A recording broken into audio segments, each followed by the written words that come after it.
আলোচনা করছিলাম, তাই না? একটা অর্ধেকে গিয়ে শেষ হয়ে গেছিল। তো আজকে আবার আমি বাকিগুলো শুরু করছি। এর মধ্যে তোমাদের কোথাও কোনো সমস্যা থাকলে বা কোনো কিছু জানতে হইলে আমাকে সাথে সাথে করবা, কোয়েশ্চেন করবা, হ্যাঁ? যাই হোক, গতদিন তো আমি anaemia, jaundice, cyanosis, clubbing, general এপিয়ান্স এগুলো নিয়ে আলোচনা করছিলাম। আজকে আমি তোমাদের সাথে আলোচনা করব গতদিন ওখান থেকে কোনো কোয়েশ্চেন আছে কি তোমাদের? কোনো প্রশ্ন? আচ্ছা, প্রশ্ন যদি না থাকে তাহলে আমি শুরু করি আজকে। যেমন ধরো একটা আছে তোমাদের, যেমন কোয়েলোনাইকিয়া। কোয়েলোনাইকিয়া কোয়েলোনাইকিয়া জিনিসটা কি? এটা আমরা কোথায় দেখি? নেইলে দেখি, তাই না? নেইল কি হয়? Soft, thin, dry, brittle and flatten হয়ে যায়, হ্যাঁ? এটা কনভেক্সিটি যেটা থাকে, নর্মাল যে কনভেক্সিটি যেটা থাকে সেটা লস হয়ে কনকেভ হয়ে যায়, মানে একটা স্পোন শেপ, মাঝখানে একটা গর্ত হয়ে যায়। তখন আমরা এটা দেখি নেইলে, তাই না? নেইলে দেখি। তো এটা হলো কি, এটা সফট হয়ে যায়, থিন হয়ে যায় এবং কনভেক্সিটি থেকে এটা কনকেভ হয়ে যায়। এটার একটা কারণ কি? Iron deficiency anaemia. যখন আমরা এরকম পাই তখন আমরা ধরে নিই এটা আয়রন ডেফিসিয়েন্সি এনিমিয়া। তখন আয়রন ডেফিসিয়েন্সি এনিমিয়া যখন আমরা এইটা পাইলাম কোয়েলোনাইকিয়া, তখন আমরা তার কজ গুলো, মানে কেন আয়রন ডেফিসিয়েন্সি হয়েছে আবার সেটা খুঁজতে শুরু করি। সেটা গতদিন আমি যেটা বলছিলাম সেই কারণগুলো খুঁজে, যে তারপর কোথাও ব্লাড লস আছে কিনা, হ্যাঁ? ব্লাড লসের মধ্যে আবার সেই যথারীতি আমাদের দেশের জন্য হুকাম ইনফেস্টেশন থেকে ব্লাড লস আছে, এটা গতদিন আলোচনা করছি, আমি এখন তোমাদের বলবো না। কেন কোয়েলোনাইকিয়া হয়? এটা হলো রিটার্ডেড গ্রোথ। গ্রোথটা যদি রিটার্ডেড হয়, হ্যাঁ, তাহলে এটা হইতে পারে নেইলের। Koilonychia may develops as a result of retarded growth of the nail plate. Nail প্লেটটা যদি রিটার্ডেড গ্রোথ হয় তাহলে এটা হইতে পারে। এইটা যখন পাইলাম তখন আমরা হিস্ট্রি নিতে হবে তার কিসের? Iron anaemia. লিউকোনাইকিয়া, নেইলটা হয়ে যায় সাদা। সাধারণত আমরা ধরি এটা কেন, যে অ্যালবুমিন কম বা এই কারণে হচ্ছে, তাই তো? আচ্ছা, এরপরে আমি, এগুলো ছোট, এরপর আমি একটা বড় ইয়েতে যাই যেটা হলো ইডিমা। ইডিমা, প্রথম কথা হলো ইডিমা কেমনে দেখবা? ইডিমা দেখার সময় যখন বলি একটা চাপ দিলাম, চাপ দিয়ে হাত তুলে গেল, তাহলে তো হবে না। প্রেস করে রাখতে হবে, কি থাম অথবা যে কোনো ফিঙ্গার 15 to 30 সেকেন্ড, যে 15 থেকে 30 সেকেন্ড আমরা এটা ফার্মলি ধরতে হবে। কোথায় ধরবা? What are the side? Medial malleolus of the tibia একটা side, distal shape of the tibia. যদি লাইং কন্ডিশন ব্যাড বাউন্ড রুগী থাকে তাকে আমরা সেক্টামে দেখবো। ফেসে যদি হয় মেলার প্রমিনেন্সে দেখবো, ঠিক আছে? অনেক সময় dorsum of the hand and distal end of the forearm আমরা ওইসব জায়গাতেও দেখি, কিন্তু সবচেয়ে সাইডগুলো আরেকবার একটু। হ্যাঁ, আমি সেটাই বলছি। আমি এগুলা তোমাদের কমন যেগুলো, এগুলো আমি 2-3টা রিপিট করবো। ফার্স্ট অফ কথা হচ্ছে যে প্রসিডিউরটা জানতে হবে, যে থামটা তুমি প্রেস করবা, হ্যাঁ? করবা কি, এই চাপ দিলা, চাপ দিয়ে তুলে ফেললা, তাহলে তো হবে না। তাকে প্রেস করে ইডিমা ইলিসিয়েট করার জন্য সাফিসিয়েন্ট সময় দিতে হবে। সেই সাফিসিয়েন্ট সময়টা কত? At least 15 to 30 second. কোথায় চাপ দিবা? Medial malleolus of the tibia, distal shape of tibia, যে টিবিয়ার যে যেটা একদম মানে শেপ, মানে ওই যে শিনের ওইখানে, হ্যাঁ, ওইখানে চাপ দিলাম। ওভার দা সেক্রাম, পিছনের দিকে সেক্রামে দিবা। ফেসে যদি হয় মেলার প্রমিনেন্স অফ ফেস, এগুলো এগুলো দেওয়ার পরে তাহলে তুমি এখন দেখবা এটা কি পিটিং না নন পিটিং। ঠিক আছে, দিলা, চলে আসলো, ঠিক আছে? পিটিং দিলা, চলে আসলো না, নন পিটিং। তাহলে দুইটা কজ আছে, তাই না? এই জন্য আমার এটা দেখতে হবে। তারপরে তুমি প্রেজেন্টেশন করবা কিভাবে, সেটা এইভাবে করতে পারো। দ্য প্রেজেন্স অফ ইডিমা, হ্যাঁ, over the median মেলুলাস of the tibia or shape, এই জায়গায় তুমি বললা। বলার পরে তখন তোমার প্রশ্ন আসবে এখন এটা ফিটিং না নন ফিটিং। আগে আমি নন ফিটিং, যেগুলা নন ফিটিং এর কজগুলো হলো হচ্ছে ছোট, বেশ কয়েকটা, বেশি না, এই জন্য এটা আগে বলে ফেলি। সেটা হচ্ছে কি কি? 1 নম্বর হলো হাইপোথাইরয়েডিজম। হাইপোথাইরয়েডিজম, ঠিক আছে? 2 নম্বর হলো lymphedema due to any cause. Lymphedema due to any cause. Any কজের মধ্যে কি হলো? ইনফেকশন হতে পারে। ইনফেকশনের মধ্যে একটা হলো ফাইলেরিয়া হইতে পারে, মেলিগনেন্সি হইতে পারে, টিউবারকুলোসিস হইতে পারে, ঠিক আছে।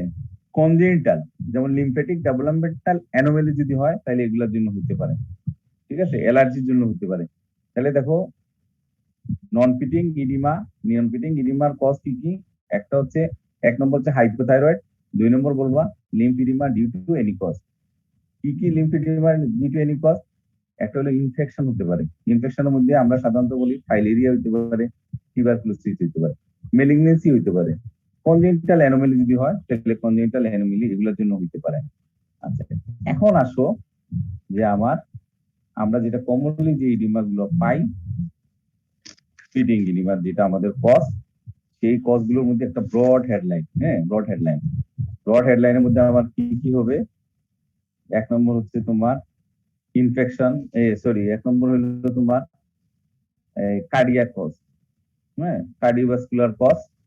কার্ডিওভাস্কুলার কজের মধ্যে কি কি আছে? কার্ডিওভাস্কুলার কজের মধ্যে তোমার মনে করো cardiac failure, constrictive pericarditis, pericardial constrictive pericarditis হচ্ছে কি পেরিকার্ডিয়াম গুলো কনস্ট্রিকশন করে গেলে, তাহলে হার্ট যখন পাম্প করতে যায় পেরিকার্ডিয়ামটাকে রেস্ট্রিক্টেড করে, তাহলে তো সাফিসিয়েন্ট পাম্পিং হয় না, না হওয়ার জন্য আস্তে আস্তে ইডিমা ডেভেলপ করলো, এটা একটা কজ। কার্ডিয়াক কজের মধ্যে কার্ডিয়াক ফেইলিয়ার, কনস্ট্রিকটিভ পেরিকার্ডিয়াসিস, আর হলো পেরিকার্ডিয়াল ইফিউশন একটা হতে পারে। রেনাল কজের মধ্যে হলো renal failure, nephrotic syndrome, acute government nephritis. যেমন ধরো তোমরা এই পর্যন্ত তো দেখছো শিশু ওয়ার্ডে নেফ্রোটিক সিনড্রোম, মুখ ফুলা, এজিএন, একুট গভর্নমেন্ট নেফ্রাইটিস। আর অ্যাডাল্টের ক্ষেত্রে এসে একটা হতে পারে রেনাল ফেইলিয়ার, এটা মেবি ক্রনিক, মেবি একিউট, ঠিক আছে। হেপাটিক কজের মধ্যে হলো সিরোসিস অফ লিভার। এগুলো এগুলো হলো কি তোমার, যেমন ধরো এছাড়া আরো কজ আছে, আরো কজের মধ্যে যে হাইপোপ্রোটিনিমিয়া ডিউ টু আদার কজের মধ্যে যেমন হলো তোমার, যেমন নেফ্রোটিক সিনড্রোম, এগুলো তো প্রোটিন লস হয়। আদার কজের মধ্যে হলো মেল নিউট্রিশন, ঠিক আছে, মেল অ্যাবজর্পশন, প্রোটিন লজিং এন্টারোপি। একটা রোগী মনে করো সে গরিব, সে প্রোটিন খেতে পারে না, হ্যাঁ, এই জন্য এটা হলো মেল নিউট্রিশন থেকে হলো। আর একটা মানুষ সে খেতে পারতেছে কিন্তু তার স্টুলের সাথে চলে যাচ্ছে, হ্যাঁ, এটা কমন একটা রোগ আছে আমাদের, কমন না তবু এটা হলো কি আমাদের, যেমন ধরো আইবিডি, ইনফ্লামেটরি বাউল ডিজিজ, ঠিক আছে। এরপর হলো কোলনিক কার্সিনোমা, কোলনিক টিউবারকুলোসিস, এগুলা হইতে পারে। আবার প্রোটিন লজিং এন্টারোপ্যাথি, এখানে এক গাদা আর অনেকগুলো কজ আছে, ঠিক আছে। এরপর হলো কানেকটিভ টিস্যু ডিজিজ, কানেকটিভ মধ্যে হলো এসএলই, পলিআর্টারিস নোডোসা। কিছু ড্রাগস আছে, ড্রাগস ইডিমা করতে পারে, যেমন এনএসআইডি, পেন কিলার খাইলে পাটা ফুলাই নিয়ে আসে, স্টেরয়েড, ক্যালসিয়াম চ্যানেল ব্লকার, যেমন হলো নিফিডিপিন, অ্যামলোডিপিন, এগুলো, ঠিক আছে। তাহলে দেখো এই যদি আমার একটা ইডিমা পাইলাম একটা রুগী, ইডিমা পাওয়ার পরে আমি তার কজ গুলো কি কি আছে? কার্ডিয়াক কজ আছে, রেনাল কজ আছে, হেপাটিক কজ যেমন সিরোসিস অফ লিভার, যে তার লিভার এখানে সিনথেসিস হচ্ছে না, অ্যালবুমিন সিনথেসিস হচ্ছে না, এই জন্য। তারপরে হলো আদার কজের মধ্যে হলো প্রোটিন লজিং এন্টারোপ্যাথি, মানে মেল অ্যাবজর্পশন, মেল নিউট্রিশন, এগুলো কিছু ড্রাগস আছে, এই সবগুলো, এগুলো হচ্ছে তোমার কজ। এখন হচ্ছে what are the mechanism of edema. Edema কেন হচ্ছে? একটা হলো low plasma oncotic pressure, main oncotic pressure কে মেনটেন করে? অ্যালবুমিন। তাহলে কোনো কারণে যদি প্লাজমা অঙ্কোটিক প্রেসারটা যদি কম হয়ে যায়, সেটা হলো একটা হলো লস, অ্যালবুমিন লস হচ্ছে, নেফ্রোটিক সিনড্রোম। একটা হলো অ্যালবুমিন সিনথেসিস হচ্ছে না, লিভার ডিজিজ। আর একটা হলো সে খাচ্ছে, সিনথেসিস হচ্ছে কিন্তু স্টুলের সাথে বের হয়ে যাচ্ছে, মেল অ্যাবজর্পশন, মেল নিউট্রিশন। তাহলে এক নম্বর কজ হচ্ছে লো অঙ্কোটিক প্রেসার, তার তিনটা কারণ, একটা হচ্ছে লিভার কজ, রেনাল কজ, আর একটা হচ্ছে malabsorption. Increase capillary permeability, এটা হলো লোকাল যেগুলো হয়, increase capillary permeability, local infection, severe sepsis and drugs যেমন ক্যালসিয়াম চ্যানেল ব্লকার, এগুলো।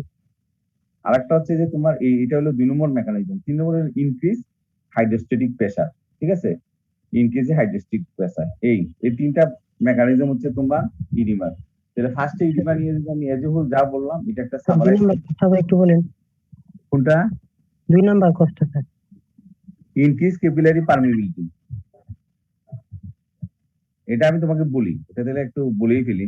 যেমন increase capillary permeability, local infection হলো, লোকাল ইনফেকশন হলে কি হবে? লোকাল ক্যাপিলারি পারমিবিলিটি, যেমন এখানে দেখো না ছোট ছোট অ্যাবসেস বা ইউএল জায়গাটা সোয়েলিং হয়ে যায়, ফুলে যায়, এখানে লোকাল ইনক্রিজ কেবলের পারমিবিলিটি হইলো, আর একটা হলো সিভিয়ার সেপসিস। সেপসিস হইলো, সেপসিস হয়ে সেপ্টিসেমিয়া হইলো, চারিদিকে চলে গেল। আর একটা হইলো ক্যালসিয়াম চ্যানেল ব্লকার, এই হলো 2 নম্বর কজ। আর 3 নম্বর কজ হইলো ইনক্রিজ হাইড্রোস্টেটিক প্রেসার। ঠিক আছে, হাইড্রোস্টেটিক প্রেসার এটার একটা হইতে পারে, একটা লিম্ফেটিক অবস্ট্রাকশনের জন্য হইতে পারে, হাই ভেনাস প্রেসারের জন্য হতে পারে। এর আন্ডার আরো কিছু কজ আছে, কিছু জানার আমার এখন বলার দরকার নাই। তোমরা এজ এ হোল এই কয়টা পয়েন্ট মনে থাকো।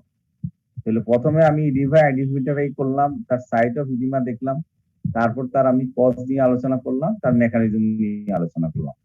এখন তাহলে তোমাদের জন্য এই রোগীর, আমাদের তো মূল জিনিসটা হলো যে হিস্ট্রিটা কিভাবে দিব, তাই তো? এখন তাহলে তুমি দেখো হিস্ট্রিটা এখন ইজি হয়ে গেল। কার্ডিয়াক কজ, কার্ডিয়াক কজের জন্য আমরা কি লিখব? তার যে তার চেস্ট পেন ছিল কিনা, তার এক্সেপশনাল ব্রেথলেস আছে কিনা, তার পিএনডি আছে কিনা, ঠিক আছে, প্রিভিয়াস কোনো হিস্ট্রি অফ হার্ট ডিজিজ আছে কিনা, এগুলো দিয়ে কার্ডিয়াক কজ দেখলাম। রেনাল কজের জন্য তার কি হলো, তাকে জিজ্ঞেস করবো আপনার ইউরিনটা কেমন হয়। একটা হলো প্রোডি কালার, একটা হলো স্মোকি কালার। প্রোডি কালার যদি হয় তাহলে নেফ্রোটিক সিনড্রোম, এর সাথে সাথে তোমার ফেস থাকবে সোয়েলিং, জেনারেলাইজ ইডিমা, ঠিক আছে না? আর এজিএন যদি বলে তার কোনো স্কিন ম্যানিফেস্টেশন আছে কিনা, সোর থ্রোট আছে কিনা, তার সাথে তার হাই ব্লাড প্রেশার আছে কিনা, এই হিস্ট্রি গুলা নিবা। মেল অ্যাবজেশন, মেল নিউট্রিশন, এগুলোর জন্য মেল নিউট্রিশন হইলে তুমি আরো কিছু সাইন সিমটম পাবা মেল নিউট্রিশনে, যেমন তার হেয়ার কালার হবে, স্কিন ইয়ে হবে, দেখলেই হবে কেকেকটিক। হ্যাঁ, আর ছোট ছোট বাচ্চারা যেগুলো প্রোটিন লজিং হয় সেগুলো সব ইডিমেটাস হয়। এইভাবেই তোমার হিস্ট্রি নিতে পারবা। আর লিভারের জন্য যদি হয় সিরোসিস, তাহলে ফেসটা থাকবে কেমন? ফেসটা থাকবে, অ্যাবডোমেন থাকবে সোলেন, ফেস থাকবে ফান্টেন, তার সাথে তো একটা হিস্ট্রি অফ জন্ডিস নিবা। ঠিক আছে, এখন দেখো তাহলে তোমার জন্য হিস্ট্রিটা অনেক ইজি হয়ে গেল। এই হলো তোমার ইডিমা নিয়ে আমি যা আলোচনা করলাম। ইডিমার রুগী কিভাবে করবা, এরপরে তোমার কিভাবে হিস্ট্রি নিবা, সবগুলো। আর কোনো কোয়েশ্চেন আছে ইডিমার থেকে? আবার ওই যে নন ফিটিং এর কজ গুলো বললাম, নন ফিটিং এর কজ হলো তোমার ওই যে হাইপোথাইরয়েড আর lymphatic obstruction due to any cause. আচ্ছা, এখন আমি চলে যাই লিমনোড। লিমনোড, হ্যাঁ, কিছু ইম্পর্টেন্ট গুলো আজকে বলবো। একটা লিমনোড, লিমনোড যদি দেখতে চাও তাহলে প্রথমে হইলো লিমনোড আমার বিভিন্ন সাইট আছে, তাই না? প্রথমে আমরা দূর থেকে রুগীটাকে দেখি, যেমন ধরো বিশেষ করে যদি নেকে যদি কোনো লিমনোড থাকে তাহলে ইন্সপেকশনে আমরা বুঝতে পারি যে নেক ওদিকে সোলেন থাকে কোনো একটা সাইডের মধ্যে, বা দূর থেকে নেক দেখা যায়। তারপর 2 নম্বর পয়েন্ট হচ্ছে palpate one side at a times using finger of one hand, একটা হাত দিয়ে তুমি দেখলা। তারপর both side of the neck দেখবা, both side of the body from above downwards. Cervical and axillary, যেমন সার্ভাইকেল এন্ড এক্সিলারি লিমনোড যেগুলো দেখবা এগুলোকে পেশেন্টকে বসায় দেখবা, বসায়া, তাই না? আর inguinal and popliteal glands patient lying down, শো অবস্থায় দেখবা। এরপরে তোমার বাকি থাকলো কি কি কিছু, যেমন ধরো ইপিটোপিয়াল লিমনোড, এক্সামিনেশন অফ দ্য হ্যান্ড, এগুলো থাকবে। তাহলে এখন এই লিমনোড গুলা যখন তুমি যে বললাম, যেমন ধরো তোমার সার্ভাইকেল, এক্সিলারি, ইনগুইনাল, অ্যাবডোমিনাল, এগুলো থাকে, তাই না? যেমন সার্ভাইকেল গুলো নিয়ে আমি একটু আলোচনা করি, একটা একটা গ্রুপ নিয়ে আলোচনা করি। যেমন cervical, sitting position of the পেশেন্টের সামনে গিয়ে তুমি দেখলা, palpate symmetrically, on both sides at a time by the both hands. If one side of the neck is palpate at a time, then the neck should be flexed out to that side. যে সাইডে তুমি দেখবা ওই সাইডে নেকটাকে তুমি flakes করবা। পিছন থেকে দেখবা কোনগুলো? পিছন থেকে সার্ভাইকেলের দেখবা submental, submandibular, preauricular, tonsillar, supraclavicular and deep cervical gland in the anterior triangle of the neck. আর সামনের থেকে দেখবা posterior triangle up to the back of the neck, back of the neck দেখবা, ঠিক আছে? আর to the posterior auricular and occipital. Special attention তোমার দিবা সুপ্রাক্লাভিকুলার লিমনোড, যেটাকে আমরা ভার্কোস গ্ল্যান্ড বলি, এন্ড স্কেলেনি লিমনোড। স্কেলেনি লিমনোড, স্কেলেনি লিমনোডটা কিভাবে দেখি আমরা? above and behind the head of the clavicle on the both side of the neck, ঠিক আছে? তাহলে এখন দেখো, আবার আমি যদি তোমাদেরকে বলি, তাহলে প্রথমে পিছন থেকে দেখলা submental, submandibular, preauricular, tonsillar, supraclavicular, deep cervical gland. আর সামনের থেকে দেখবা posterior tangle, back of the neck and posterior auricular and occipital nodes, ঠিক আছে। এরপরে দেখবা এখানে সুপ্রাক্লাভিকুলার নিউরন, জাস্ট ক্লাভিকেলের উপরে, আর স্কেলিন ইউনিট দেখবা ক্লাভিকেলের হেডের পিছনে এক আঙ্গুল দিয়ে আমরা দেখি। যেমন সুপ্রাক্লাভিকুলার নিউরন, হ্যাঁ, এই সুপ্রাক্লাভিকুলার নিউরন কিসের থাকে, এটা মেটাস্টেটিক বলি আমরা, মেটাস্টেটিক। ওগুলো আমি একটু আলাদা আলাদা করে আমি তোমাদের সাথে বলছি। এখন আসো axillary lymph node. Axillary lymph node আমরা কি করি, সাপোর্ট করি, হ্যান্ডটাকে এমনি উপরে তুলে আমরা দেখি, তাই না। প্রথমে আমরা কি করি, তার যে ওয়াল গুলো আছে সেই ওয়াল গুলো দেখি, হ্যাঁ, এন্টেরিয়র, পোস্টেরিয়র, এগুলো সবগুলো মিডিয়াল, ল্যাটারাল দেখি, এবং হাতটাকে নামাইয়া এপেক্সটাকে একদম ওই মাথার মধ্যে আমরা ফিল করি যে এক্সিলারি লিম্ফ নোড আছে কিনা। আর ইপিটোক্লিয়ার আমরা কি করি, এলবোটাকে স্লাইটলি ফ্লেক্স করে তারপর ইপিটোক্লিয়ারটা দেখি। আর ইনগুলার লিম্ফ নোড তো আমরা শোয়াইয়া দেখি, তাই না, এগুলা দেখি। আর অ্যাবডোমিনাল লিম্ফ নোড যেগুলো আমরা দেখি, এটা হলো রেকটাস মাসুলের ল্যাটারালের দিকে আমরা হাত দিয়ে ফিল করি, এখানে গ্লোবুলার শেপ আছে কিনা আমরা দেখি। এখন হইলো প্রতিটা ক্ষেত্রে, এই যে আমি বললাম বিভিন্ন সাইটের প্রতিটা ক্ষেত্রে আমরা একটা লিম্ফ নোড যখন দেখবো, তার কি কি পয়েন্ট আমরা কনসিডার করবো, তোমরা মুখ দেখো তো। একটা হলো সাইট, প্রথমে দেখবো সাইট কোথায়, কোন জায়গায়, কোন region. 2 number size, number, single or multiple. Consistency, soft, firm, hard and rubbery, discrete or matted. Tenderness থাকে, টেন্ডার না নন টেন্ডার। মোবিলিটি, দেখি ফিক্সড আছে না মোবাইল। লোকাল টেম্পারেচার কি বেশি কিনা, এখানে স্কিনে কোনো সাইনাস আছে কিনা, ঠিক আছে। এই কয়টা পয়েন্ট আমরা খেয়াল করব। সাইজ, নাম্বার, কনসিস্টেন্সি, ডিসক্রিট, এরপর টেন্ডারনেস, এরপর হলো তোমার মোবিলিটি, লোকাল টেম্পারেচার বেশি কিনা, এরপর হলো তোমার সাইনাস আছে কিনা। মানে প্রতিটা রিজনে আমরা এগুলো খেয়াল করব। খেয়াল করার পরে আমরা একটা প্রেজেন্টেশন করব। যেমন একটা প্রেজেন্টেশন যদি মনে করো আমি একটা করি, যেমন ধরো তোমার generalized lymphadenopathy involving the submental, submandibular, anterior and posterior cervical chain, supraclavicular, axillary, inguinal lymph node, এই কথাগুলো বললাম। তাহলে প্রথমে যদি জেনারেলাইজ বলি, 2 or more এরিয়া আমি বলবো, যে সাবমেন্টাল অথবা সুপ্রাক্লাভিকুলার, যা যা জায়গায় পাইছি ওগুলো বলবা। এরপরে কথা হলো বলবো, এখন বলবো individual lymph node. Lymph nodes are variable in size and shape. Largest one is about মনে করো 3 সেন্টিমিটার or 4 সেন্টিমিটার।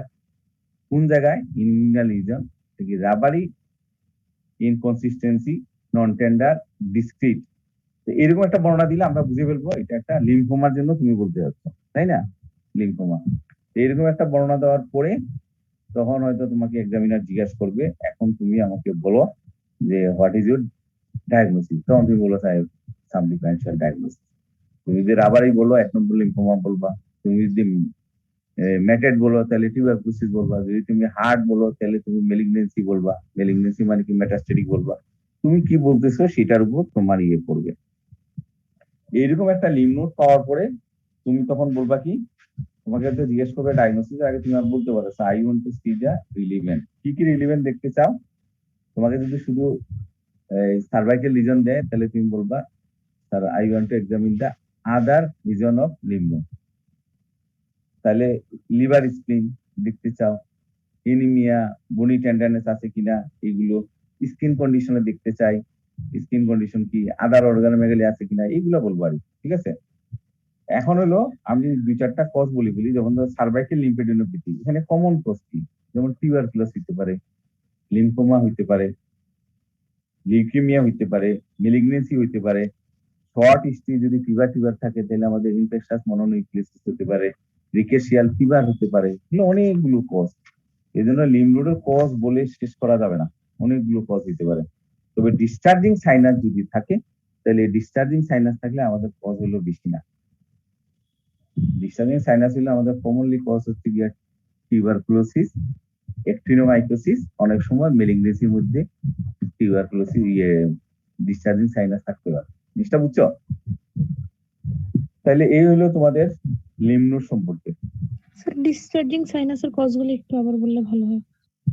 একটা হলো টিউবারকুলোসিস, অ্যাক্টিনোমাইকোসিস, আর হচ্ছে মেলিগনেন্সি। ঠিক আছে, মেলিগনেন্সি। এই হলো ডিসচার্জিং সাইনাসের। আর বাকিগুলো তো তোমরা পারবা, যেমন ধরো তোমার এবডোমিনাল লিম্ফেডিনোপ্যাথি। এবডোমিনাল লিম্ফেডিনোপ্যাথি যদি থাকে তাহলে আমরা সাধারণত ধরে নিই যে লিম্ফোমাকে 1 নম্বর বলতে হবে। ঠিক আছে, 2 নম্বর হলো গিয়ে লোকাল কোনো, হ্যাঁ, মেলিগনেন্সি থেকে মেটাস্টেসিস হইতে পারে, যেমন ভার্কোস গ্ল্যান্ড। ভার্কোস গ্ল্যান্ড যদি পাও তাহলে তো তোমরা কমনলি বলো কি, সিএ স্টোমাক হইতে পারে। ঠিক আছে, সিএ প্যানক্রিয়াস হইতে পারে, এরপরে সিএ লাং, খুব একটা বেশি নাই। আবার যদি ফিমেল থাকে, ব্রেস্ট ক্যান্সার থেকেও মেটাস্টেসিস হইতে পারে। হ্যাঁ, এটা হলো এই জায়গার মধ্যে। স্কেলেনি লিম্ফ যদি থাকে, স্কেলেনি লিম্ফ কমন, যেমন লিম্ফোমা হইতে পারে, লিম্ফোমা ছাড়া সাধারণত এখানে সিএ বঙ্কা, সিএ লাং এগুলো থেকে হয়। বুঝতে পারছো? এক্সিলাই লিম্ফ নোড, এক্সিলাই লিম্ফ নোড সাধারণত ফিমেলে যদি হয়, অনেক সময় ব্রেস্ট ক্যান্সারের একটা পার্ট হিসাবে এটা থাকে। ব্রেস্ট ক্যান্সার এই জন্য দেখবো, ব্রেস্ট ক্যান্সার যদি আল্ট্রাসাউন্ড ব্রেস্ট ক্যান্সার দাও, ওরা এর সাথে কিন্তু এক্সিলাটাও করে, যে রিজনে দিব ওই রিজনে এক্সিলাও করে ফেলে ওরা। কারণ এটা দেখে যে ওইটা ড্রেনিং, তো ব্রেস্টের ড্রেনিং এরিয়া এক্সিলা না, সেই জন্য। বুঝতে পারছো? এগুলো তোমাদের লিম্ফ নোড নিয়ে। আচ্ছা, এরপরে হলো তোমাদের পয়েন্ট, এখন কোনটা আলোচনা করব? এখন আমি চলে যাই থাইরয়েড গ্ল্যান্ড। থাইরয়েড গ্ল্যান্ডের পরে আমি পালস, বিপি, রেসপিরেশন, টেম্পারেচার এগুলো নিয়ে একটু আলোচনা করে দিচ্ছি। কারণ একটা জেবিপি নিয়ে তোমার একটু সমস্যা আছে, যে কিভাবে মাপা লাগে, জেবিপি নর্মাল ইয়ে কত, এটা আমি একটু আগে বলে দিই। পরে যদি সময় না পাই, নেক্সট ক্লাসে হয়তো আবার আমাকে এগুলো দিবে। একটা জিনিস হলো যে থাইরয়েড গ্ল্যান্ড, হ্যাঁ, এটা জেনারেলাইজেশন করছে। এটা তুমি থাইরয়েড গ্ল্যান্ড যদি তোমাকে বলে যে inspection of the neck, direct তো থাইরয়েড গ্ল্যান্ড বলবে না তোমাকে, বলবে ইন্সপেকশন অফ দ্য নেক। নেক নেক দেখতে গিয়ে দেখলা যে এখানে নেকের মধ্যে একটা সোয়েলিং আছে। তো এইটা যে এখন থাইরয়েড গ্ল্যান্ড, এটা তুমি কিভাবে ই করবা ইন্সপেকশনে? লুক ফর গোয়েটার, গোয়েটার আছে কিনা দেখো, লুক ফর জেবিপি, কোন স্কার মার্ক অফ সার্জারি আছে কিনা, স্কিন কালার, এগুলো দেখলা, তাই না? তারপর পেশেন্টকে আমরা কি বলি, কমনলি বলে একটা ঢুক দিলাম, বলে তো পানি খাওয়াইতো, আমরা তো এটা ই করি না, যে একটা ঢুক দিল, ঢুক গুলার সময় তুমি দেখো এটা মুভমেন্ট করতেছি না, watch for Superior movement of the gland. হ্যাঁ, যদি দেখো যে মুভমেন্ট আছে, তখন তুমি বুঝবা যে এটা একটা মেবি থাইরয়েড গ্ল্যান্ড। এটা তুমি দেখলা, দেখার পরে তার পিছনে চলে গেলাম, রুগীর পিছনে চলে গেলাম। ঠিক আছে, নেক মাসল একটু রিল্যাক্স করে তুমি গেলা পেশেন্টের পিছনে, পিছনে গিয়ে তুমি নেক মাসলটাকে রিল্যাক্স করলা, রিল্যাক্স করে আবার তাকে এইভাবে আঙুলটা দিলা, ফার্মলি সুন্দর করে প্লেস করো, 2 হাত দিয়ে করে বলো যে আবার ঢুক দিলাম। ঢুক দিলে আবার যেটা তুমি ইন্সপেকশনে দেখছিলে এটা আবার পালপেশনে গিয়ে তুমি কনফার্ম করো, দেখলাম হ্যাঁ ইয়েস, এটা আমি দেখার পরে তখন বুঝলাম যে না এটা ঠিক আছে, এটা একটা থাইরয়েড গ্ল্যান্ড। থাইরয়েড গ্ল্যান্ড, তখন তুমি কি করবা, এটার সাইজ দেখবা, শেপ দেখবা, সারফেস দেখবা, কনসিস্টেন্সি দেখবা। তাহলে সাইজ দেখলা কি, মেজার করলা, এদিকে side to side, above down.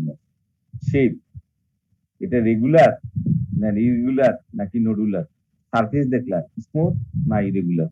ঠিক আছে, কনসিস্টেন্সি দেখলাম সফট, ফার্ম নাকি হার্ড, টেন্ডারনেস কি প্রেজেন্ট অর অ্যাবসেন্ট। যেমন টেন্ডারনেস থাকে, যেমন সাবিকুট থাইরয়েডাইটিস এগুলোর মধ্যে টেন্ডারনেস থাকে। মোবিলিটি, ফিক্সড না মোবাইল, এটাও দেখলাম।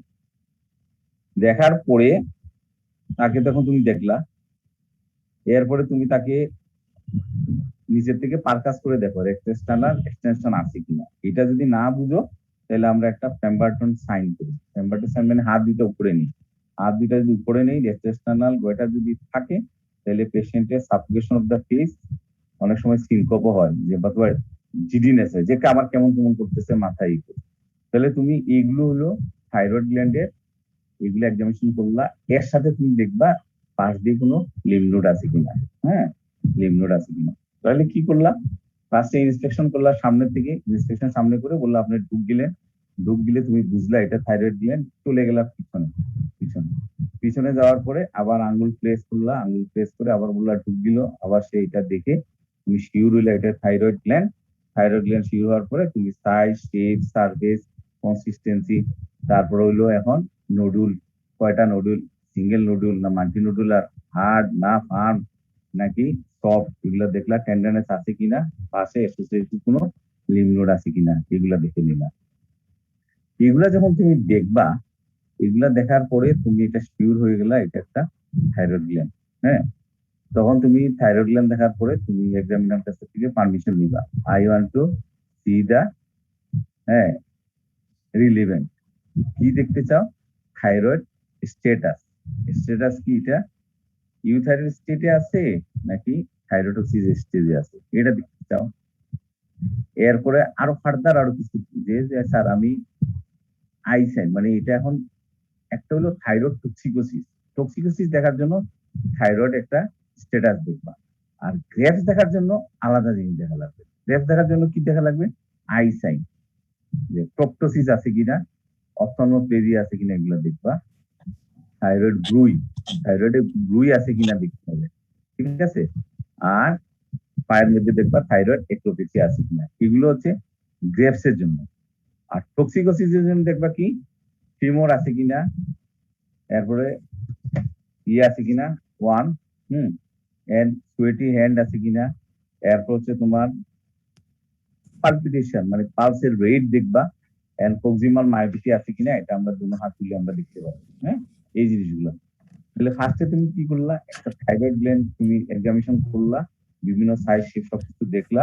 তারপর তুমি এখন যদি মনে করো যে এই প্রক্টোসিস আছে, তখন এক্সামিনারকে বলবো I want to see the other features of Graves and features of toxicity. তখন গ্রেভস এর জন্য এগুলা দেখলা, তারপরে থাইরয়েড বুই দেখলা, ঠিক আছে।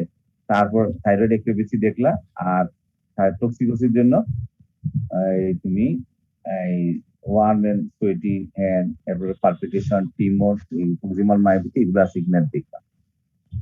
এখন একটা কথা হলো, যেমন গ্রেভস এর যে তোমার প্রপটোসিস বা এগুলো কিন্তু অনেকদিন থাকে, ইভেন ইউথাইরয়েড স্টেট হইলেও থাকতে পারে।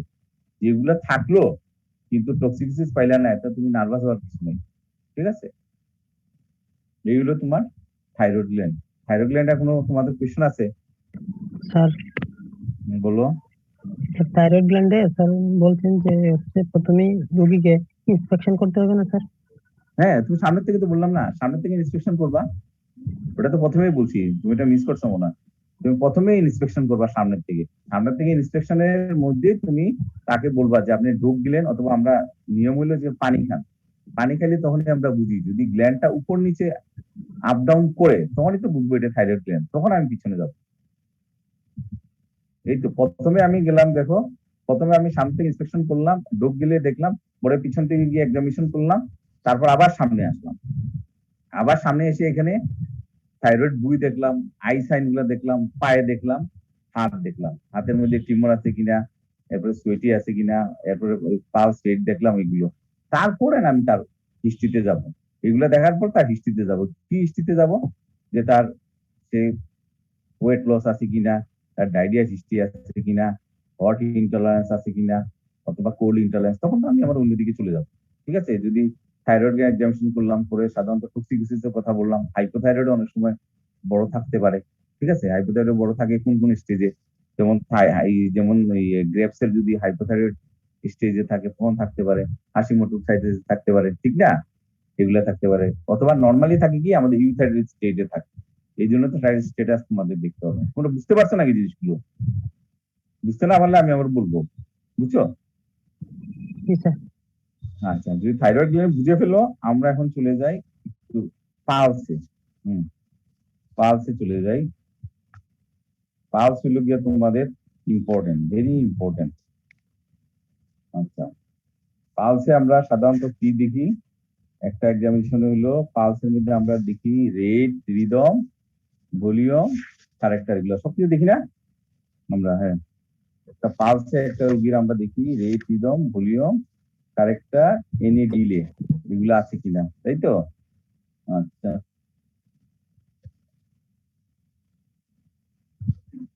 আমরা জায়গা পালসে। পালস আমরা এক্সামিনেশন করলাম, নর্মাল রেট তো তোমরা জানোই 60 থেকে 90 এর ভিতর থাকতে পারে। এর নিচে হইলে বেডিকার্ডিয়া, আর এর উপর হইলো টেইকার্ডিয়া। একটা পালস যখন আমরা দেখি, পালস আমরা দেখার সময় প্রথমে হইলো তার রেট। রেট দেখি, রেট কত। রেটের মধ্যে দুইটা জিনিস হতে পারে, একটা হলো নর্মাল থাকতে পারে, একটা টেইকার্ডিয়া থাকতে পারে, বেডিকার্ডিয়া থাকতে পারে। টেইকার্ডিয়ার কজ কি কি? একটা হলো ফিজিওলজিক্যাল এক্সামিনেশন। এক্সামিনেশন তুমি যখন পরীক্ষার সময় থাকো তখনই তো তোমার টেইকার্ডিয়া হয়, এটা হলো একটা ফিজিওলজিক্যাল। এনজাইটি, ইমোশন, এক্সারসাইজ এবং একটা প্রেগনেন্সিতেও হইতে পারে। আর প্যাথোলজিক্যাল হইলো হাইপারডাইনামিক সার্কুলেশন, যেমন জ্বর, জ্বর হইলে প্রত্যেক ইয়ের সাথে সাথে 10 করে বাড়ে। এনিমিয়া, থাইরোটক্সিকোসিস এগুলো হইতে পারে। কনজেস্টিভ কার্ডিয়াক ফেলার হইতে পারে, মায়োকার্ডাইটিস হইতে পারে, ঠিক না? কনস্ট্রিক্টিভ পেরিকার্ডাইটিস, শক, এমআই এগুলো বিভিন্ন কারণ হইতে পারে। আর বেডিকার্ডিয়ার কজ হইলো কি, একটা বেডিকার্ডিয়া হইতে পারে এমনি, যেমন হইলো তোমার অ্যাথলেট, এটা ফিজিওলজিক্যাল, অ্যাথলেট যদি হয় তার এমনি বেডিকার্ডিয়া হইতে পারে। আর একটা হইলো প্যাথোলজিক্যাল, প্যাথোলজিক্যাল মধ্যে হইলো যেমন একটা হইলো বিডিকার্ডিয়ার মধ্যে ফিজিওলজির মধ্যে অ্যাথলেট এবং ডিউরিং স্লিপ, স্লিপের সময় অনেক সময় কমে। আর প্যাথোলজিক্যাল হইলো যেমন এমআই, একুইড এমআই, এমআই এর মধ্যে হইতে পারে। এরপর হইলো কি হাইপোথাইরয়েড, হাইপোথাইরয়েড হতে পারে, হাইপোথার্মিয়া যেতে হতে পারে, রেজ আইসিপির জন্য হতে পারে, ঠিক আছে? আর কিছু আছে কার্ডিয়াক কজ, একটা হলো second degree heart block, complete heart block, এগুলো হতে পারে। এটা হলো পালসের যে তুমি রেট দেখলা, পালসের এই রেট দিয়ে। আচ্ছা, পালসের আরেকটা জিনিস তোমাদের বলতে যাচ্ছিলাম, পালস এক্সামিনেশন যে আমরা করবো, হ্যাঁ, পালস এক্সামিনেশনের আমরা, আচ্ছা আগে এটা বলে নিই, রেট, এরপর হচ্ছে তোমাদের রিদম। রিদম, রিদমটা আমরা কি কি দেখি, ইরেগুলার না ইরেগুলার পালস নাকি ইরেগুলারলি ইরেগুলার, ঠিক আছে? যেমন ইরেগুলার পালস, ইরেগুলার পালস আমাদের কেন হইতে পারে? এটা সাইনাস এরিথমিয়া, ইন্সপিরেশনের সময় একরকম আর এক্সপিরেশনের সময় একরকম, এটা একটা হইতে পারে। আর ইরেগুলার ইরেগুলার হইলো এট্রিয়াল ফিব্রিলেশন, মাল্টিপল ইকটোপিক্স।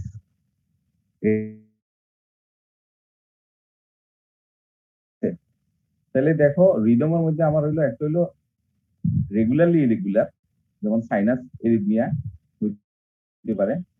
আর একটা হলো ইরেগুলারলি ইরেগুলার, ইরেগুলারলি ইরেগুলারটাই আমাদের জন্য ভেরি ইম্পর্টেন্ট। যেমন AF, atrial fibrillation, multiple ectopics, atrial flutter. Volume, high volume, high volume pulse, high volume pulse কিসে কিসে হয়? একটা হলো আবার সেই hyperdynamic circulation due to any cause, hyperdynamic due to any cause, এর মধ্যে হতে পারে এনিমিয়া, ফিভার, প্রেগনেন্সি, থাইরয়েডক্সিকোসিস এগুলো হতে পারে।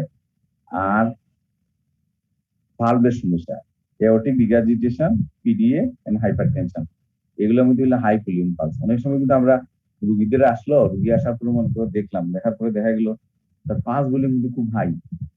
রুগী বলে যে আমার ওই মাঝে মধ্যে প্রেশার বাড়ে, মাঝে মধ্যে কমে। আমার চেম্বার আসলে তখন দেখলাম কম, কিন্তু ওই যে পালস আমরা হাই ভলিউম দেখি তখন বুঝি, তখন রুগী বলে না আপনার আপনার প্রেশার বেশি আছে, ঠিক আছে?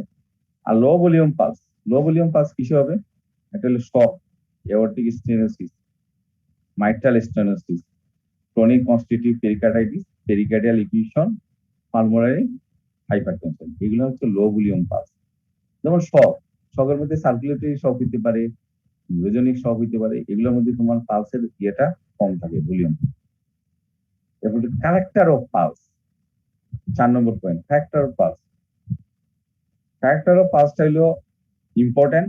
যেমন তোমরা একটা কমনলি বলো, যেমন water hammer pulse, aortic reaction অনেক বেশি থাকে, তাই না? জার্কি পালস, কার্ডিওমায়োপ্যাথি, যে দুইটা থাকে, জার্কির মতো আসে, তাই না? অ্যানাক্রোটিক পালস, যেমন এওরটিক স্টেনোসিসে slow rising small volume pulse. এগুলো আরো অনেক এক্সাম্পল আছে, তো কঠিন আর বলার দরকার নেই। Water hammer pulse, jerky pulse, আর একটা হলো অ্যানাক্রোটিক পালস, এই মনে রাখো তোমরা, হ্যাঁ। এরপর হইলো তোমাদের হইলো ক্যারেক্টার, এরপর হইলো তোমার এনি ডিলে। হ্যাঁ হ্যাঁ ওয়াটার বলো। ওয়াটার হ্যামার জার্কি এগুলো কোথায় পাওয়া যায়? Water hammer pulse, aortic regurgitation, aortic regurgitation, water hammer pulse, ঠিক আছে? এওরটিক রিগার্জিটেশন না, জার্কি পাস তো আলাদা। ওয়াটার হ্যামার পাস হচ্ছে তোমার এওরটিক দিয়েছে, জার্কি পাস হচ্ছে কার্ডিওমায়োপ্যাথি, হাইপারট্রফিক কার্ডিওমায়োপ্যাথি। এখানে হঠাৎ করে অবস্ট্রাকশন থাকে, তো প্রথমে একটা ছোট করে আসে, যখন অবস্ট্রাকশন একটু রিলিভ হয় তখন আবার জোরে একটা আসে, বুঝছো? তারপর হলো ডিলে, ডিলে থাকতে পারে, ডিলে, ডিলে থাকতে পারে। যেমন ধরো তোমার ওই যে সেদিন বলছিলাম অ্যাথেরোস্ক্লেরোসিস, মনে করো বাম দিকে অ্যাথেরোস্ক্লেরোসিস আছে, ডান দিকে নাই, তাহলে এই কম্পেয়ার করলে দেখা যাবে এদিকে ভালো, ওদিকে দেখা যাচ্ছে কম, ঠিক আছে? আবার অ্যাবসেন্টও থাকতে পারে, অ্যাবসেন্ট পালস। এগুলো হলো একটা জিনিসের এই পালসের মানে বিভিন্ন ভাবে পালসের ইয়েটা আসতে পারে, ঠিক আছে? পালস, এখন হইলো পালস আমরা কি করি, পালস আমরা দেখি, মনে করো ডাইন হাতের পালস এক্সামিনেশন করব আমাদের ডাইন হাত দিয়া, যেমন এটা হলো ফিমোরাল আর্টারিয়া ডরসালি পেডিস এন্ড ব্রাকিয়াল। অনেক সময় তোমরা এক্সামিনেশন সময় পাজল হয়ে যায়, এটা কোন হাত দিয়ে করব, কোন হাত দিয়া। তো কমনলি আমি মনে রাখার জন্য একটা জিনিস করি, সেটা হলো সেম সাইডের হাত, মানে তোমার ডাইন হাত রুগীর ডান দিকে, এটা এক্সামিনেশন করতে পারো brachial femoral and arteria dorsalis pedis. আর অপোজিট হাত, মানে রুগীর বাম সাইড তোমার ডান হাত দিয়ে করবা carotid radial and posterior tibial. ঠিক আছে, এই এইগুলো তোমার পালস সম্পর্কে আমি কিছু ধারণা দিলাম। এগুলো তো এক একটা, স্যার, কোন হাতে করবো এটা আবার? তুমি কি বুঝতে পারছো আমার কোয়েশ্চনটা? যে রুগীর, তুমি ডান হাত দিয়ে রুগীর ডান সাইডটা এক্সামিনেশন করবা, ডান দিকের আড়ি, হ্যাঁ, সেটা হলো কি কি, brachial femoral and arterial dorsalis pedis. আর অপোজিট হাত দিয়ে করবা carotid radial and posterior tibial. ঠিক আছে। আচ্ছা, এখন আমি একটা জিনিস বলি তোমাদেরকে, টেম্পারেচারটা নিয়ে একটু ঝামেলা আছে। টেম্পারেচারটা নিয়ে একটু ঝামেলা, হ্যাঁ। এটা টেম্পারেচার আর যে বিপটা নিয়ে আগে বলবো, এরপরে অন্যগুলো যদি সময় থাকে বলবো আর কি। যেমন ধর টেম্পারেচার, টেম্পারেচারটা একটা রুগীর, মনে করো তুমি যে পালস, বিপি, রেসপিরেশন, টেম্পারেচার, এই চারটা তো ভাইটাল। এই চারটার মধ্যে কিন্তু অনেক কিছুই আমাদের ইম্পর্টেন্ট হয়। যেমন টেম্পারেচার, মনে করো একটা রুগীর টেম্পারেচার তুমি পেয়ে গেলে অনেক বেশি, হুম, তখন তোমার রুগীর হিস্ট্রি নেওয়ার সময় তোমার কি কি জিনিস, টেম্পারেচারটা নিয়ে, টেম্পারেচার অ্যানালাইসিস করতে গিয়ে তুমি হিস্ট্রির মধ্যে কি কি নিতে হবে। যেমন টেম্পারেচার, এটা তোমরা সবাই জানো, আমি জাস্ট খালি রিমেম্বার করার জন্য করতেছি। এই পর্যন্ত আমি যত লেকচার নিচ্ছি এগুলো তোমরা থার্ড ইয়ার থেকে পড়ে আসছো। যেমন করোনার জন্য হয়তো তোমরা আমাদের কাছে নাই, এই জন্য আমি আবার এগুলো মনে করাই দিচ্ছি। যেমন টেম্পারেচার হলো একটা ইন্টারমিডিয়েন্ট হতে পারে, রিমিটেন্ট হতে পারে এন্ড কন্টিনিউয়াস ফিভার, তিনটা গ্রুপে থাকতে পারে। হ্যাঁ, তিনটা গ্রুপে থাকতে পারে। একটা হলো intermittent, remittent and continuous fever. Intermittent fever কি কোনটা? fever that persists for several hours and always touch the baseline, যে baseline কে টাচ করবে। remittent fever, fever baseline কে টাচ করবে না, কন্টিনিউ ফিভারও baseline কে টাচ করবে না। লিমিটেড ফিভার হলো ফ্ল্যাকচুয়েট করবে মোর দেন 2 ডিগ্রি, আর কন্টিনিউ ফিভার ফ্ল্যাকচুয়েট করবে মোর দেন 1 ডিগ্রি। ঠিক আছে। এখন ইন্টারমিডিয়েন্ট ফিভারের মধ্যে আবার আছে ক্লোটেডিয়ান, টার্সিয়ান এন্ড কোয়ার্টান। ঠিক আছে। এখন হইলো যেমন রুগীরে তুমি বললা যে আপনার এটা কি বেজলাইন টাচ করে, বলে হ্যাঁ বেজলাইন টাচ করে, তাহলে এখানের মধ্যে কি হইতে পারে, টিউবারকুলোসিস, সেপ্টিসিমিয়া, ইউটিআই। ঠিক আছে। আবার রিমিটেন্ট ফিভার যেটা, এটা টেম্পারেচার থাকবে বেশি, মোর দেন 2 ডিগ্রি সেন্টিগ্রেড, এটা ফ্লাকচুয়েট করে, তো বেজলাইন টাচ করে না, এটা হলো একটু হাই। যেমন যত এপসেস আছে, লিভার এপসেস, নিউমোনিয়া, পাইলোনেফ্রাইটিস, এগুলো। ঠিক আছে। আর কন্টিনিউ যেগুলো, এগুলো হলো আর একটু ইয়ের, যেমন meningococcal meningitis, rheumatic fever, typhoid and miliary TB, এগুলো। তাইলে এখন দেখো, প্রথমে তুমি একটা টেম্পারেচারের রুগী আসলো, একটা ফিভারের রুগী তোমার কাছে যখন আসলো, আসার পরে তুমি তার আগে ফিভারটাকে অ্যানালাইসিস করলা, এটা কি ইন্টারমিডিয়েট, এটা রিমিটেন্ট নাকি কন্টিনিউ। এখন যা আলোচনা করলাম এটা দিয়ে তুমি বুঝলা। হ্যাঁ, বুঝার পরে তারপর তুমি এখন তার হিস্ট্রিতে যাইতে হবে। এখন লিভারের টেম্পারেচারে যদি হয়, টেম্পারেচার হিস্ট্রি নিতে গেলে আমার মনে করো একদম মাথার থেকে একদম পা পর্যন্ত নেওয়া লাগবে। যেমন ধরো কেমন, মাথার মধ্যে তুমি তাকে জিজ্ঞেস করবা যে আপনার কি হেডেক আছে কিনা। ঠিক আছে। হেডেক আছে কিনা, ফোটোফোবিয়া আছে কিনা, ভমিটিং আছে কিনা। এগুলা কিন্তু দেখো তোমার মেনিনজাইটিস, হ্যাঁ, এটা যে কোনো মেনিনজাইটিস, টিউবারকুলাস, ব্যাকটেরিয়াল, ভাইরাল, এগুলো হতে পারে। হ্যাঁ, এগুলা নিবা। তারপর 2 নম্বর পয়েন্টে মনে করো আর একটু নিচে আসো, টনসিলাইটিস যদি হয়, তাহলে আপনার গলা ব্যথা আছে কিনা, খাবার গিলতে আপনার কষ্ট হয় কিনা, এটাকে আগের কোনো হিস্ট্রি আছে কিনা। 3 নম্বর পয়েন্টে তুমি দেখো, আসো নিচে, লাংসে আসো, এইখানের মধ্যে লাংসের হিস্ট্রি গুলা নিবা। কফ, হিমোপ্টাইসিস, ব্রেথলেসনেস, প্লুরাইটিক চেস্ট পেন, এগুলো আছে কিনা। হ্যাঁ, এগুলোও নাই। এখন আসো কোথায়, সিবিএস এ, ইনফেক্টিভ এন্ডোকার্ডাইটিস আছে, এখানে জ্বর হইতে পারে। এখানে চেস্ট পেন আছে কিনা, আপনার প্রিভিয়াস কোনো ভালভুলার হার্ট ডিজিজের সমস্যা আছে কিনা। নিচে যাও, জিআইটি, জিআইটির মধ্যে লুজ মোশন আছে কিনা। এরপরে মনে করো যে লিভারের জন্য হয়, তাহলে লিভার এক্সেস এর ওখানের মধ্যে কিছু হিস্ট্রি নিবা। তারপর তুমি মনে করো এগুলোও পাইলা না, তারপর মনে করো ইউরিনের জন্য হিস্ট্রি নিবা, ইউরিনারি সিমটম কি আছে, এগুলো হিস্ট্রি নিলা। তারপর নিবে তার জয়েন্ট পেইন, যে হ্যাঁ রিউমাটয়েড আর্থ্রাইটিস বা জয়েন্টের জন্য কোনো হিস্ট্রি আছে কিনা, এগুলা নিলাম। মনে করো এগুলো, তাহলে দেখো একটা হিস্ট্রির মধ্যে একটা ফিভারে তোমার কত সিস্টেম তোমার বুঝাইতে হবে। ফিভার তো আসলেই কঠিন কঠিন। তারপর তুমি মনে করো এই হিস্ট্রি গুলা নিলা, হিস্ট্রি গুলা নেওয়ার পরে তুমি এখন তার হিস্ট্রি মনে করে কোনো এক জায়গায় তুমি সেট করলা, অথবা সেট করতে পারলা না। তারপর তার ট্রাভেলিং হিস্ট্রি নিলা, যে ম্যালেরিয়ার জন্য সে ট্রাভেল করছে কিনা, কালাজোর জন্য সে ট্রাভেল করছে কিনা, এই হিস্ট্রি নিলা। এরপরে তার এই এক্সট্রা মেটাল সেক্সুয়াল এক্সপোজারের হিস্ট্রি নিলা। এরপরে এসটিডি বা এগুলো আছে কিনা, এই হিস্ট্রিটা নেওয়ার পরে এখন তুমি যাবা এক্সামিনেশন। যে সিস্টেমের জিনিস পাবা ওই সিস্টেমে তুমি এক্সামিনেশন করবা। তবে ফিভারের রোগীদের ক্ষেত্রে স্কিন কখনো তোমরা ভুলবা না এক্সামিনেশন, কারণ স্কিনের মধ্যে ফিভার উইথ রেস্ট বিশাল একটা চ্যাপ্টার কিন্তু দখল করে বলেছে।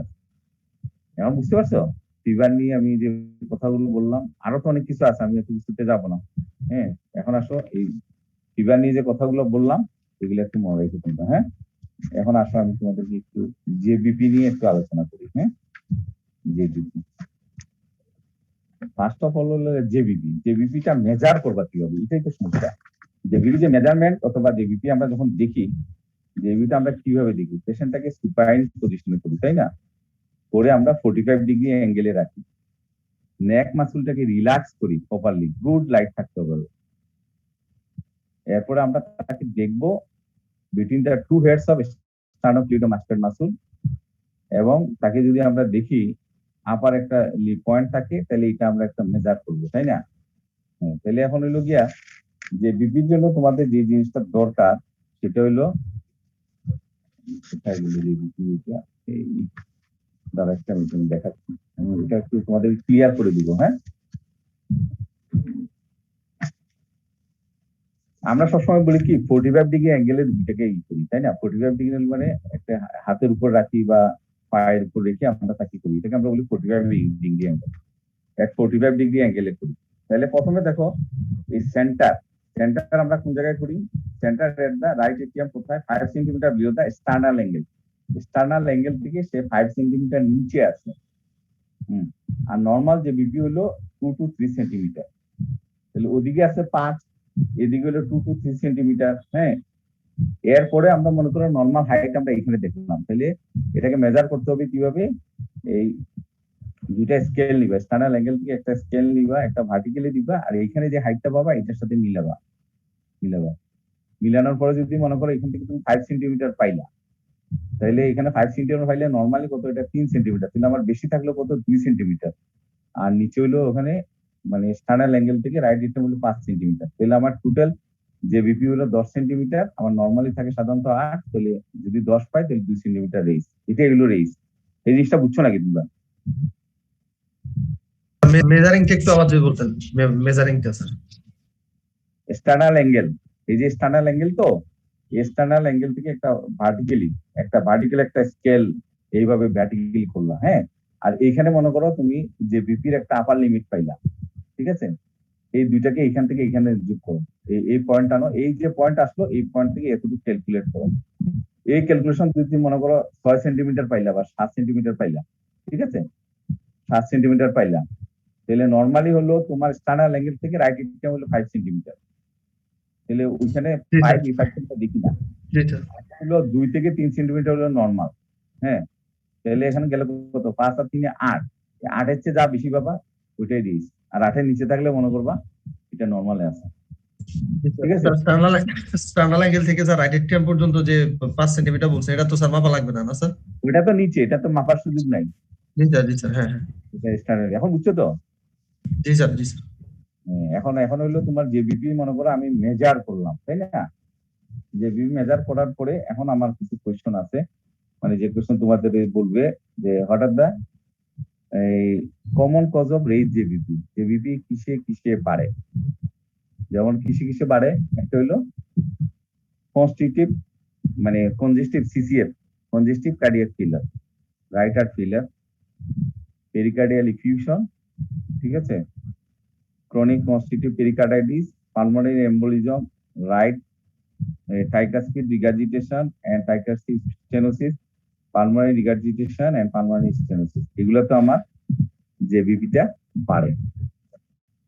এর আগে আমি একটা কথা বলিনি, আমরা যে বিপিটা দেখি সাধারণত কোন জায়গায়, কোন ইয়েতে দেখি আমরা, তাই না? আমরা internal jugular mean, external jugular mean is not examine. কেন আমরা করি না? এটা টসুয়াস, এই জন্য এটা আমরা করি না, ইন্টারনাল জুগুলার মিন দিয়ে আমরা করি।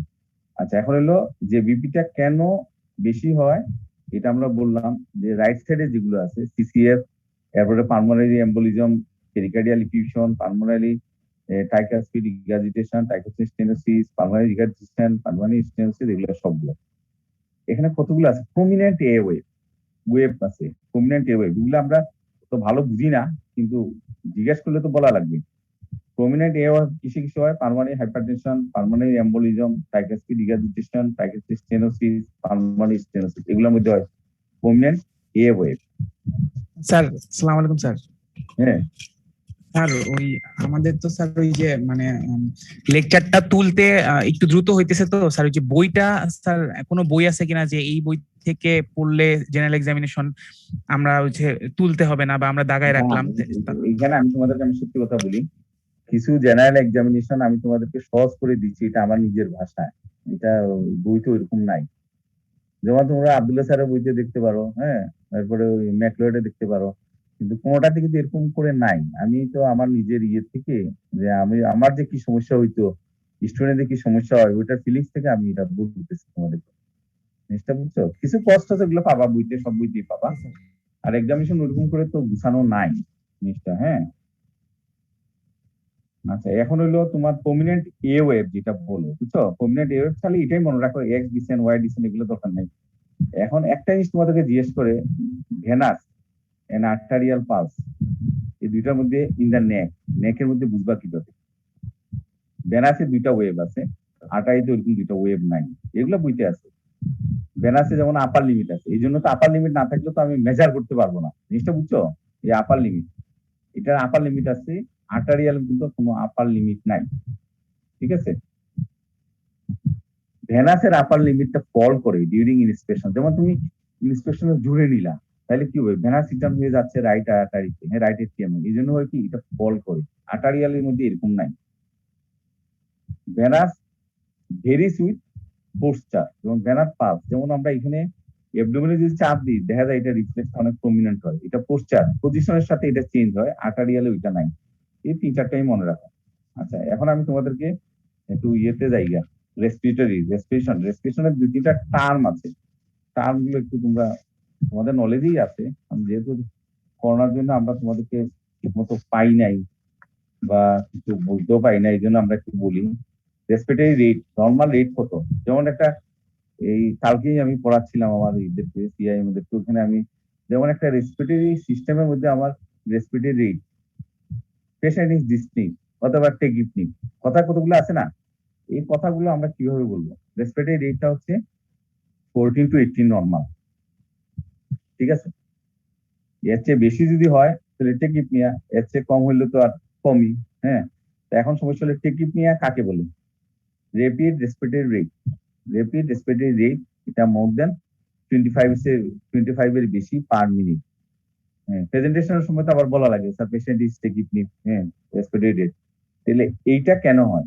এই যে টেকিপনিয়া কেন হয়? একটা হচ্ছে ফিজিওলজিক্যালের মধ্যে, যেমন ধরো তোমার এনজাইটি, ফিয়ার, এক্সারশন, এগুলো হইলো। আর বাকি যা আছে, যত সিস্টেম আছে, যেমন রেসপিরেটরি কজের যত রোগ আছে, এলমা, সিওপিডি, ডিপিএলডি, ব্রঙ্কিওটেসিস আছে সবগুলা। সিরিয়াস এর মধ্যে সাধারণত হয় তোমার হার্ট ফেলিয়ার হয়। কয়েকটা শব্দ তোমাদেরকে খালি শিখাবো, এটাই। ডিসনিয়া, ডিফিকাল্ট পেইনফুল ব্রিদিং, যে ডিসনিয়া। যেমন ধরো তুমি এখানে একটা নিউমোনিয়া হইলে হয় কি জানো? একটা এখানে ক্রুয়াটিক চেস্ট পেন হয়, তখন সে জোরে একটা নিঃশ্বাস নিতে গেলেই তার ব্যথা করে।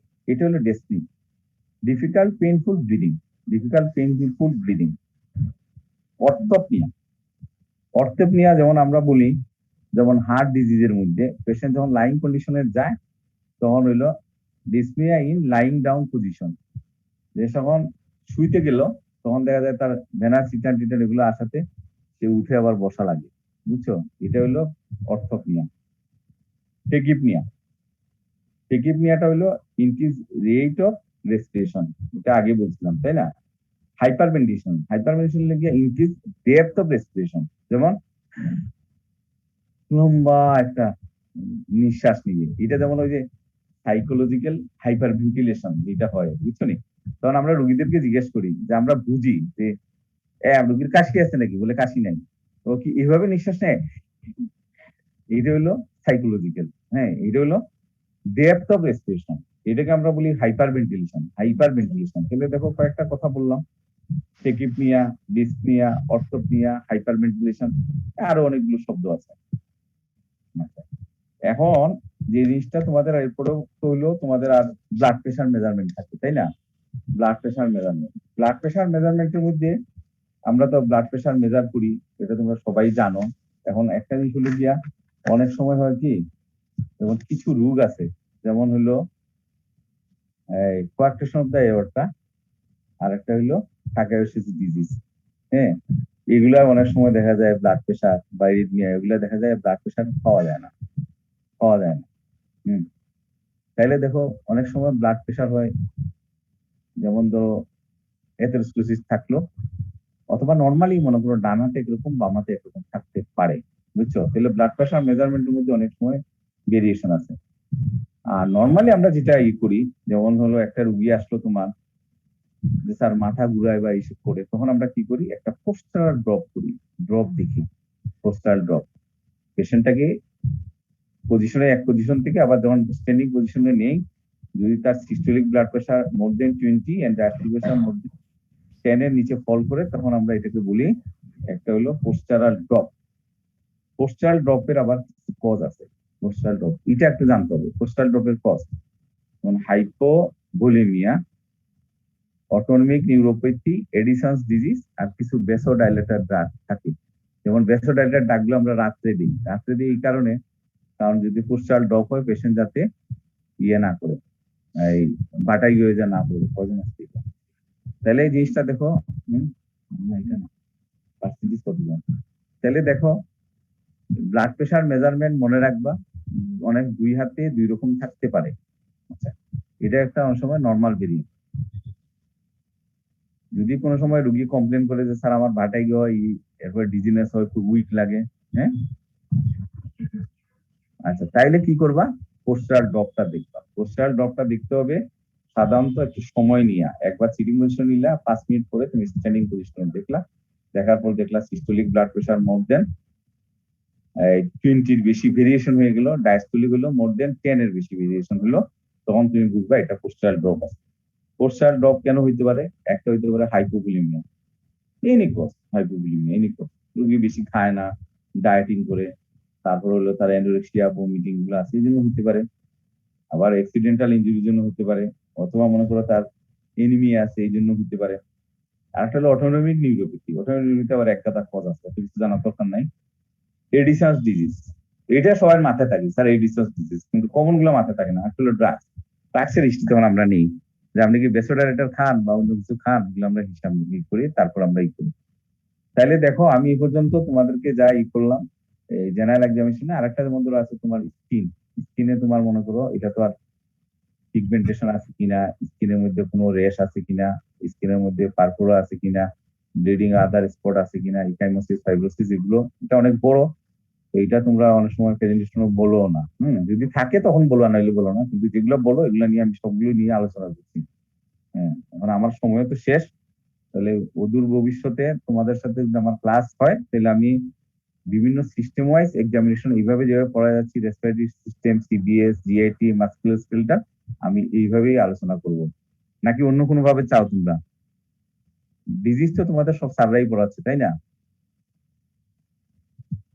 এই তোমরা কিভাবে চাচ্ছ আমি তো বুঝতে পারতেছি না, গতদিনে জিজ্ঞেস করছিলাম, তোমরা আনসার দেও নাই। আচ্ছা, আমার ক্লাস এখন শেষ হয়ে যাচ্ছে, তোমাদের যদি কোনো আলোচনা থাকে আমাকে বলো, বা কিছু জানতে চাও বলো। তাহলে আর খুদা হাফেজ, সবাই ভালো থাকো, আবার দেখা হবে তোমাদের সাথে। হ্যাঁ, আল্লাহ হাফেজ। আসসালামু আলাইকুম। ওয়ালাইকুম সালাম।